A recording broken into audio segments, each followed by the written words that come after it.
The ice moon of Vorath 9 didn't kill you quickly. It tortured you first. My scout ship had torn apart on entry, scattering debris across kilometers of black rock and crystalline snow. The emergency shelter I deployed was little more than thermal fabric stretched over a collapsing frame. Outside, the temperature had dropped to -200 Celsius. Inside, it wasn't much better. I was dying, slowly, painfully aware of every degree my body temperature fell. My fingers had gone numb an hour ago. My breath came in shallow gasps, each one burning my lungs. The heating unit had failed. My distress beacon was transmitting into the void, but rescue could take days. I had hours. Maybe less. Then I heard it, the crunch of boots on frozen ground. Hallucination, I thought. The cold playing tricks, but the shelter flap ripped open with violent force. She stood, silhouetted against the starlit darkness, impossibly tall. Nearly 7 feet, with navy blue skin that seemed to absorb the faint light. Blonde hair, frost-tipped and wild, spilled over broad shoulders. 2 curved horns swept back from her forehead like a warrior's crown. Her survival suit was torn at the shoulder, exposing skin marred by old scars. Her eyes glowed amber, predatory, desperate, alive, a Velari. An exiled one, by the look of her tattered gear and the isolation. I opened my mouth to speak, to ask who she was, to thank her for finding me. She cut me off with a growl that vibrated through my chest. Shut up. Human. I froze, not from the cold this time. She scanned my shelter with those burning eyes, taking in my pathetic heating unit, my shaking body, my dying setup. Her jaw clenched. We're freezing, she said, voice rough as grinding stone. Get in my bed. Right now. I blinked. You're... What? Now. She grabbed my arm, her grip like iron, and dragged me to my feet. I stumbled, legs barely working. She caught me effortlessly, pulling me out into the killing cold. 20 meters away sat her emergency pod, half buried in snow.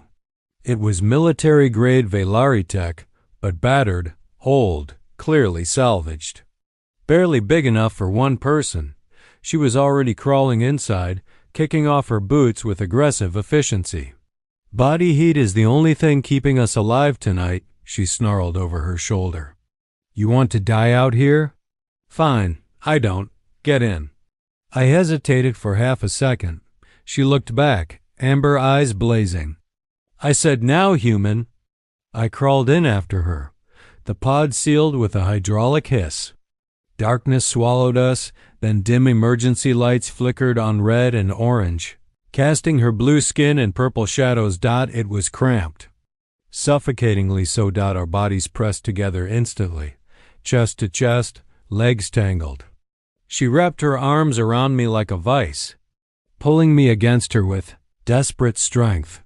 Her skin was cold as winter stone, but she was holding me like I was the last warm thing in the universe. For a long moment, neither of us spoke. Just breathing, hearts pounding against each other. Her chest rising and falling in frantic rhythm against mine. Outside, the wind howled like a dying beast. Inside the pod, the thermal blanket activated, wrapping us in faint artificial warmth. But it wasn't enough, not alone. She shifted, pulling me tighter, one leg sliding between mine. Her arms locked around my back, fingers digging into my thermal suit. Don't move, she muttered against my hair. We need maximum contact. I nodded, unable to speak. My shivering was violent now, uncontrollable. She made a frustrated sound and yanked at my suit's collar seal. This is in the way. Wait, what are you? Surface area, human. She pulled the seal open, exposing my neck and collarbone. Her palm pressed against my bare chest, shockingly cold. Skin to skin. Basic survival. She was right. I knew she was right. I reached for her suit's seal. She stilled, watching me with those amber eyes. I hesitated. Do it, she said quietly. I opened her suit to mid-chest. Her navy blue skin was smooth, unmarked except for pale scars across her collarbone. I pressed my palm there, feeling her heartbeat fast, scared, alive. She exhaled shakily. Minutes passed. The shivering slowed. Warmth began to build between us, fragile, precious. "I've been alone out here for 3 cycles," she whispered suddenly, voice raw. "No clan. No fire. No one to touch." I looked up at her face inches from mine. "I saw your crash lights yesterday," she continued. "Watched your ship burn across the sky. Thought maybe I'd finally die with company instead of alone." My throat tightened. "I'm sorry." She laughed, short, bitter, broken. "Don't be. You're warm. That's more than I've had in years. What's your name?" I asked softly. She was quiet for a moment. "Keleth." "I'm called Keleth. I'm Marcus. Marcus." She tested the name, accent curling around the syllables. "Human name, soft. What happened to you, Keleth? Why are you exiled?" Her jaw clenched. I felt her whole body tense against mine. "My clan captured prisoners," she said finally. "Humans, from a mining vessel. The elders ordered execution. I refused. Said they were unarmed, injured, no threat." She swallowed hard. "They called it weakness, treason. Exiled me to Vorith 9 to die slow and forgotten." Rage flared in my chest. "That's not weakness. That's mercy."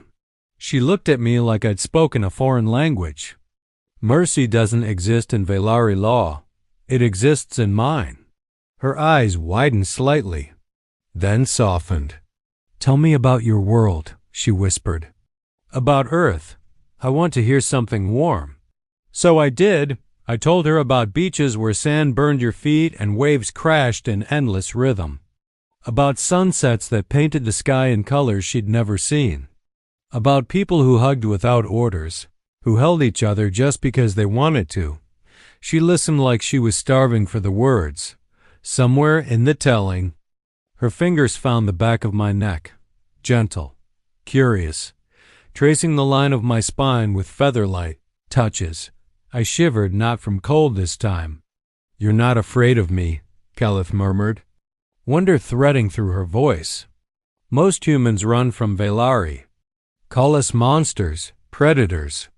"I'm too cold to run," I said, trying for humor. She chuckled, a real sound, warm and unexpected. The first genuine laugh I'd heard from her.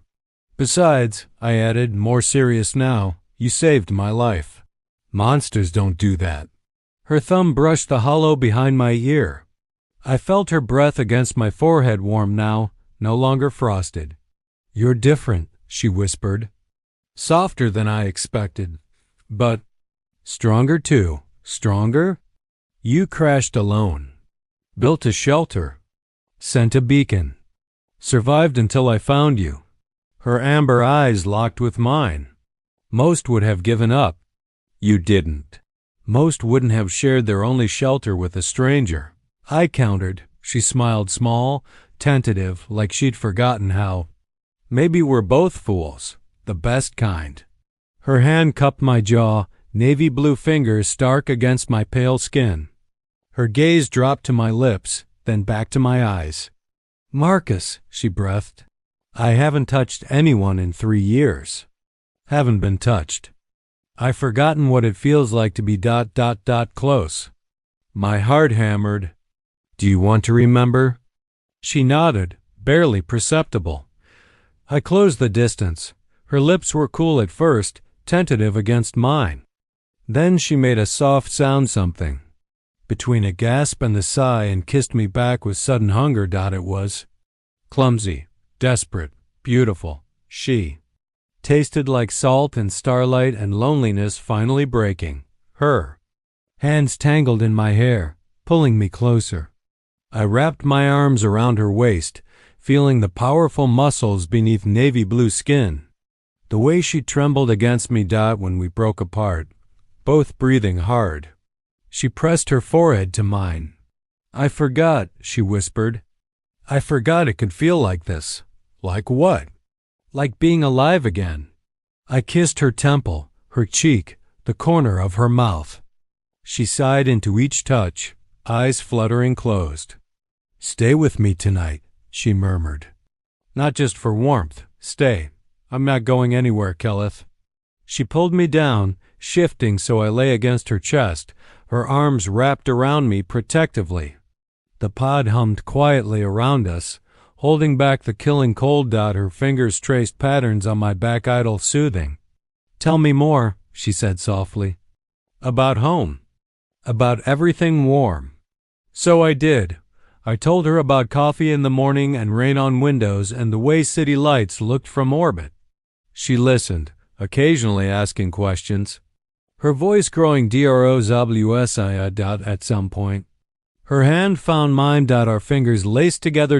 And for the first time in 3 years, Kelleth fell asleep holding someone. I woke to amber eyes watching me.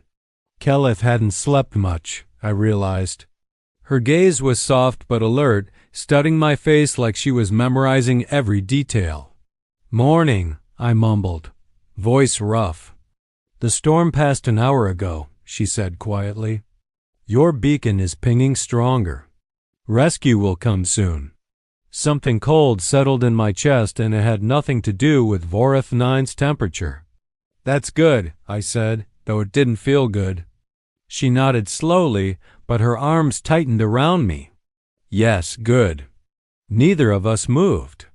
Outside, I could hear the silence, that eerie quiet after a storm ends. No howling wind. No rattling shelter walls. Just us, pressed together in the dim red light. Kelleth, I started. They'll take you to a station, she interrupted, voice carefully neutral. Medical treatment, debriefing, then home to Earth, probably. Her jaw clenched. I'll go back to the ice. The waiting. No, she blinked. No? I sat up as much as the cramped pod allowed, forcing her to meet my eyes. No, you're not staying here. Marcus, I'm exiled. Marked. No clan will take me. No station will harbor a traitor. Then don't go to a station. Come with me. She stared at me like I'd lost my mind. What? Come with me? I repeated more firmly. Earth or anywhere else. Somewhere warm. Somewhere you're not alone. I can't just, why not? I challenged. What's keeping you here? Pride? Punishment? You've served 3 years in hell for showing mercy. That's enough. Her eyes widened, something fragile and desperate flickering across her face. You don't understand. I'm Valari. I'm your Kelleth. I took her hands, squeezing tight. You're brave and kind, and you saved my life. That's all I need to understand. They'll judge me on Earth, call me monster. Dangerous. Let them. I leaned closer. I'll stand with you. We'll face it together. Tears welled in her eyes, the first I'd seen. She tried to blink them away, but one spilled down her navy blue cheek. I don't want to be alone anymore, she whispered, voice breaking. I don't want to go back to the cold. Then don't. I wiped the tear away with my thumb. Stay with me. Not just for warmth. Stay because you want to. Because I want you to. She pulled me into a fierce kiss, possessive, claiming, grateful. I kissed her back with everything I had. When we broke apart, she pressed her forehead to mine, breathing hard. Somewhere warm, she murmured. Somewhere warm, I promised. A distant hum vibrated through the pod engines. Rescue ship. Kelleth's hand found mine, fingers lacing tight. Together, she said. Together. We opened the pod together, stepping out into the weak sunlight of Vorath 9's distant star. The rescue ship descended, kicking up snow and ice. But we didn't let go of each other's hands. Not even when the crew stared at us in confusion. Not even when questions came. We held on. 3 months later, Earth Orbit Station. I stood in the observation deck, watching the planet turn below blues and greens and whites, endlessly beautiful. Arms wrapped around me from behind, navy blue against my darker skin. Keleth rested her chin on my shoulder, her blonde hair tickling my neck. "Still beautiful," she murmured, "even after seeing it every day." "Wait until we actually go down," I said, covering her hands with mine. "The beach I told you about? We leave next week." She hummed contentedly, pressing closer. "Warm sand, crashing waves, sunset colors." She paused. "You with me, always with you." The past 3 months had been challenging. Debriefings, medical checks, suspicion from authorities who didn't trust an exiled Velari. But Keleth had faced it all with quiet dignity, and I'd stood beside her through every interrogation. Eventually, they'd cleared her, granted asylum, offered her work as a cultural liaison, her knowledge of Velari customs valuable for diplomatic relations. She'd accepted. On one condition, she worked with me. They'd agreed. Now we had quarters together on the station. Mornings waking up tangled in each other. Evenings cooking meals from both our worlds.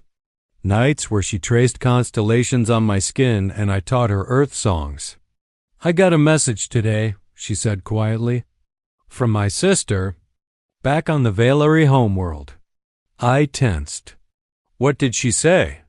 That the elders who exiled me were removed from power. New leadership. More progressive. She sighed.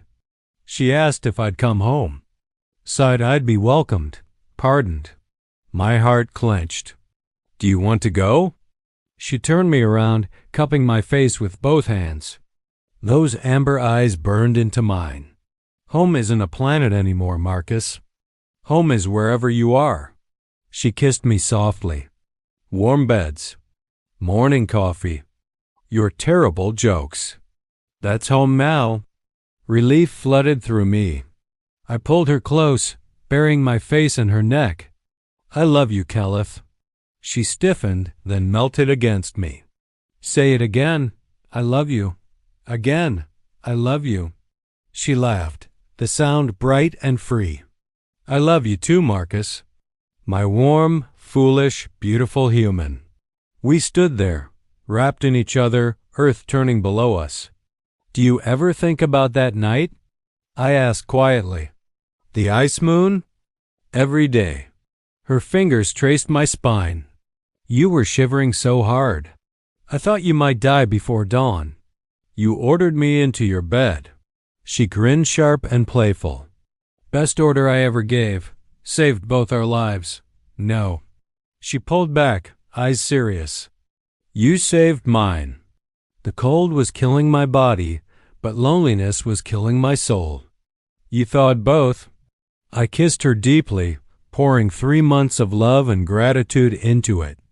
When we broke apart, she whispered against my lips. She ordered me into her bed to survive the cold. But we both found something that thawed us forever. I smiled. "Perfect ending." "Perfect beginning," she corrected. And it was.